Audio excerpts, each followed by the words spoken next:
Welcome to Inside Games, the only gaming news channel brave enough to report something positive about Starfield. Well, positive is in the eye of the beholder on this one, but still, now that Starfield has lived in the world for a while, we're getting some data on how folks are actually enjoying the game.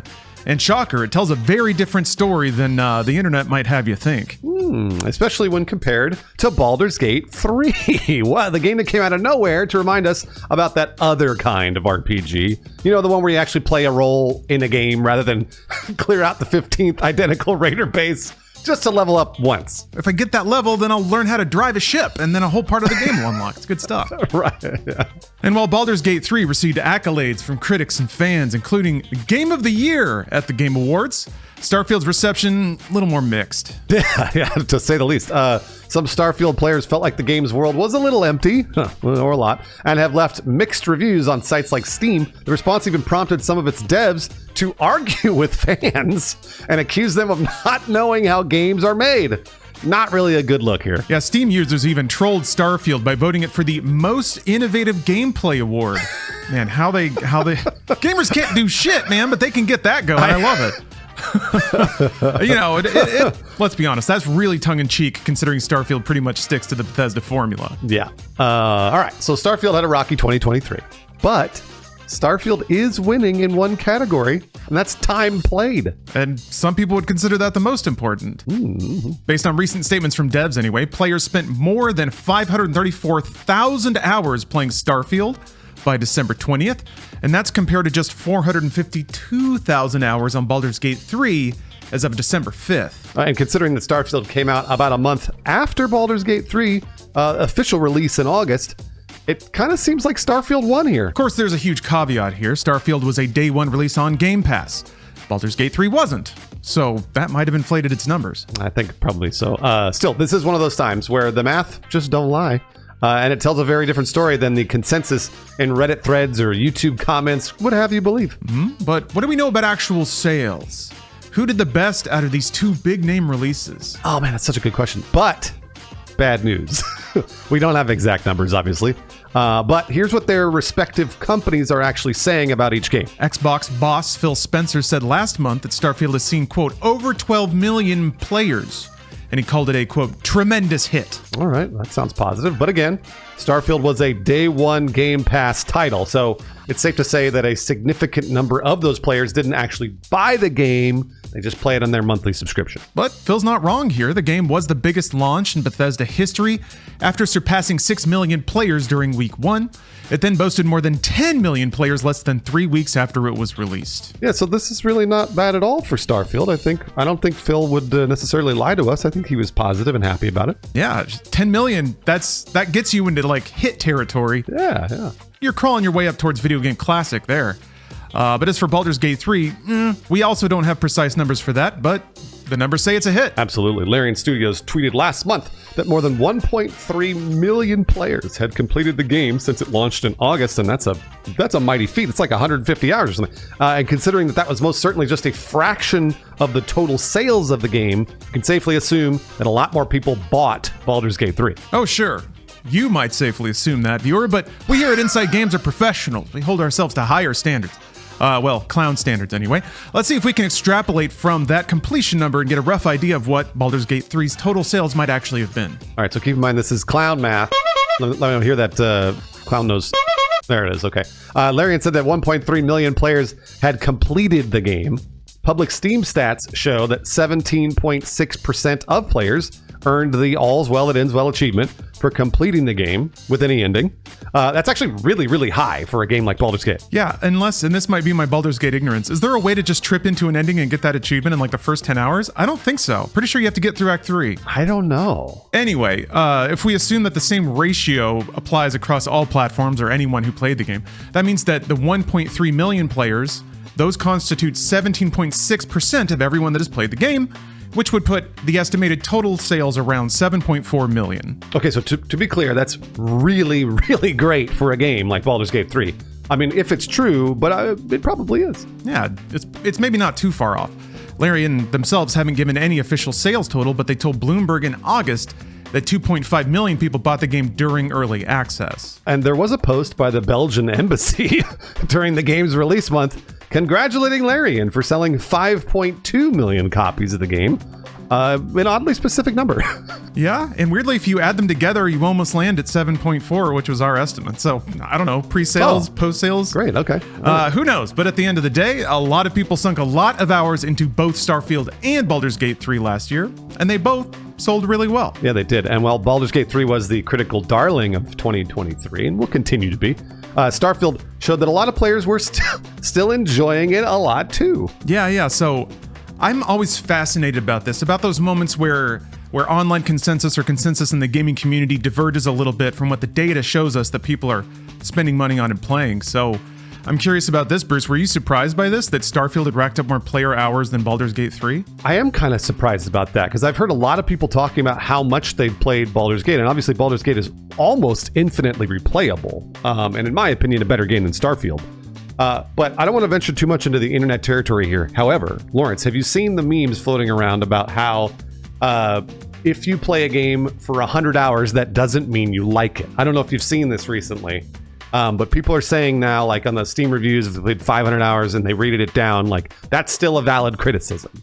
And it's one of those things I've seen people writing articles about how they're like, no, if I played a game for 200 hours, that means I can still say I hate it. And I'm going to say I disagree, Lawrence, because generally we do things because we like them, especially when they're optional.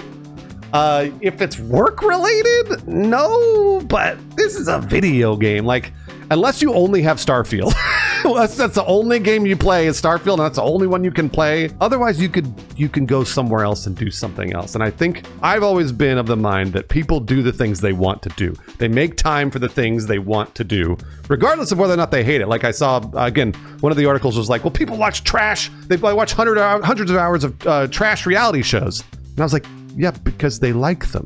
They could say that they hate the show over and over and over, but they keep watching. So I disagree philosophically with that. Now, again, that said, I do think Baldur's Gate 3 is a better game than Starfield, almost objectively, at least in my opinion. I think you make incredible points, Bruce. And if everybody were a rational and intelligent person, that would be true. Some games, to me, people I think are compelled to play even if they're not enjoying them. And I think game designers have gotten really good at figuring out the hooks to keep somebody going, even if they're not having a good time.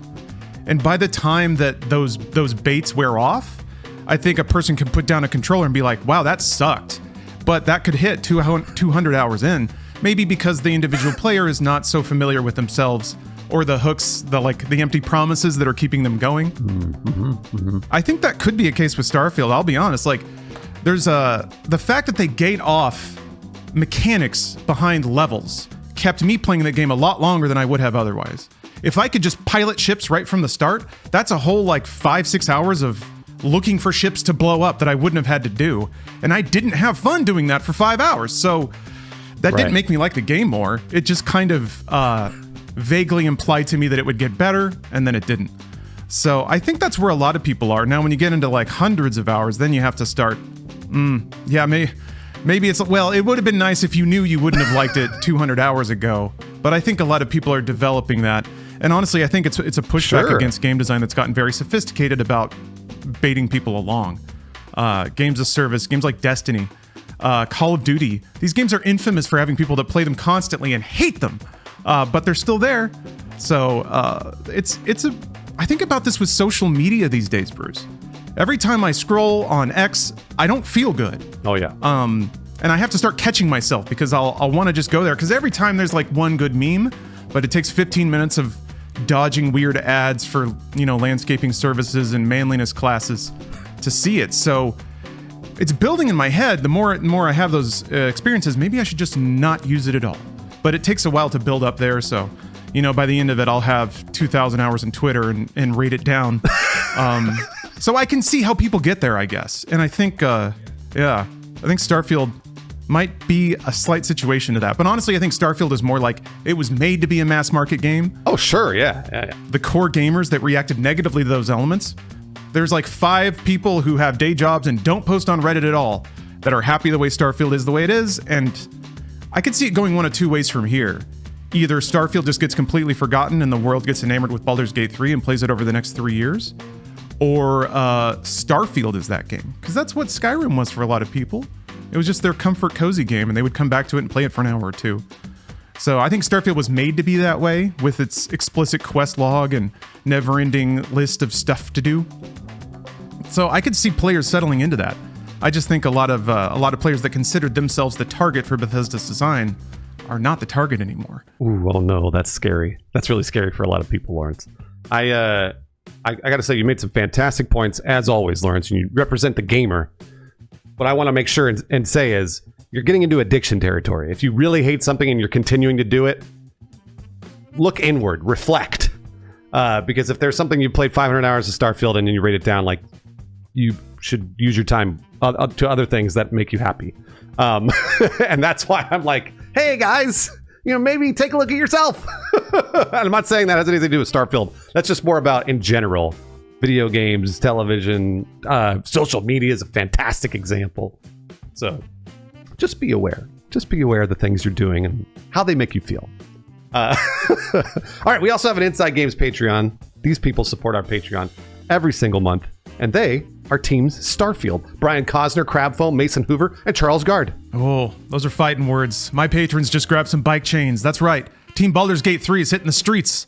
Knight Bort, Mark Fletcher, Jonathan Lenowski, and Xander. Thank you very much for the support. And today's Inside Games Inside Gamer is Willis Blue Scooty Gibson, the 13-year-old dreamer from the fine state of Oklahoma that soared where only eagles dare by being the first gamer ever to beat the Nintendo Entertainment System's Tetris. Yes, the classic. This is a bigger deal than it might sound right off the top, by the way. The game was never designed to be finished. It's one of those.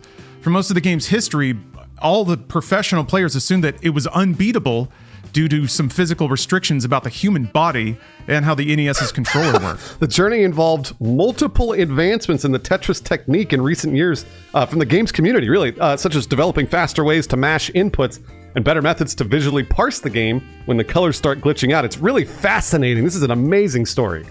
Yeah, it's like landing on the moon, Bruce. Despite all that, Blue Scooty is the first human to hit Tetris's kill screen on level 157 after about 40 minutes of continuous play. He dedicated his victory to his father, Adam Gibson, who passed on December 14th, 2023. Oh man, Blue Scooty, you're the best of us. Really, you really are, and we salute you because you're the first person to do this, and maybe one of the only ones. I don't know if a lot of people are going to do this in the next few years. So. I mean, so far, it's kicked off speculations about a race. Now it's getting there faster.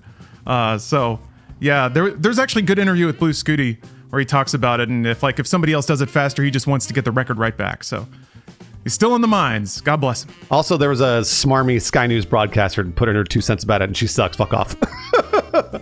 Yeah, fuck off. Oh, announcement. Because I've entered my turtleneck era. This is a new phase for Lawrence, but I'm going to be taking a birthday trip to Finland next week, so we'll be Inside Games will be on a slight hiatus, but we'll be right back with more Brave video game reporting. So, just wanted to let you guys know. As always, thanks for the support. We look forward to more video game bravery in 2024. Yeah, Steam users even trolled Starfield. Oh man, this is awesome. By voting for the... And today's Inside Games Inside Gamer is Willis Blue Scooty Gibson. Oh wait, this is a great story. Okay, the 13-year-old dreamer from the fine state of Oklahoma that soared where only eagles dare by being the first gamer.